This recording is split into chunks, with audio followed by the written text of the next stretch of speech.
Every now and again, it's great to see an incredibly designed and innovative game, one that questions what games are about and gives us a unique experience. It's even better when it comes from South Africa.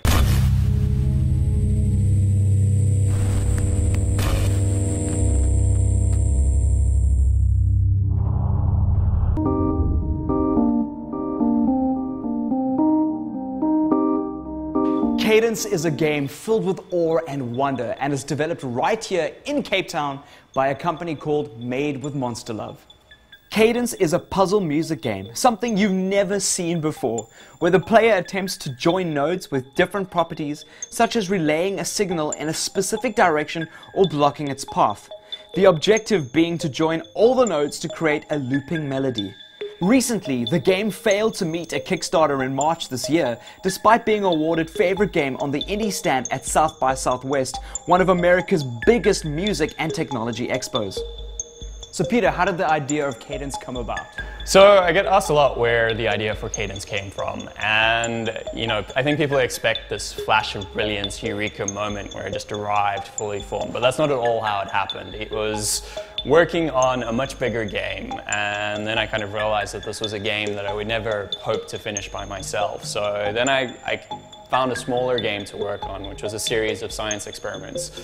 And that wasn't really working well at all. And then I kind of selected one of those science experiments to do in a game jam. We have to try and create a game in 48 hours. And it just so happened that, that idea clicked really well, and that 2 years later is what we call Cadence today. So how does one play Cadence? So Cadence is a game about making connections. So you have nodes floating in space and you connect them to try and create a loop or a circuit. Each of those nodes is actually musical. It produces a tone. So when you create a loop between all of these nodes, you're creating a loop of music. So after going to South by Southwest, what was the response to the game? Exhibiting at South by Southwest was a really interesting experience. I think for me it was really special to see the kind of people that are actually interested in Cadence.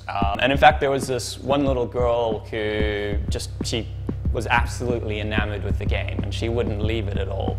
And I could see her dad there and I was like, oh, is he getting annoyed with this? And then eventually he came up to me and he was like, I need to tell you that she actually has learning difficulties and that she really struggles to concentrate on those things. And to see her getting engrossed in a game like this is just absolutely fantastic. Please carry on what you're doing. After going to a conference the size of South by Southwest, what are your suggestions to other game developers? The advice I'd give to other South African developers, especially newer developers, is to be less precious about your ideas and to put your game out there. Although having such widespread critical acclaim, the game suffered a hit from having an unsuccessful Kickstarter campaign, a crowdfunded initiative to get the project off of the ground and money into the developers' pockets. So what happened to the Kickstarter? Why didn't it succeed? So for us, it was still, successful in that we got a really good response to the game. So a lot of the people who did see the Kickstarter and who did back our Kickstarter, they were incredibly enthusiastic about it. And I think that was really encouraging for us that, even though the campaign failed, we still know that we have a very good game. We're still trying our best to find out how to make this a reality. So when will we be seeing the final version of Cadence?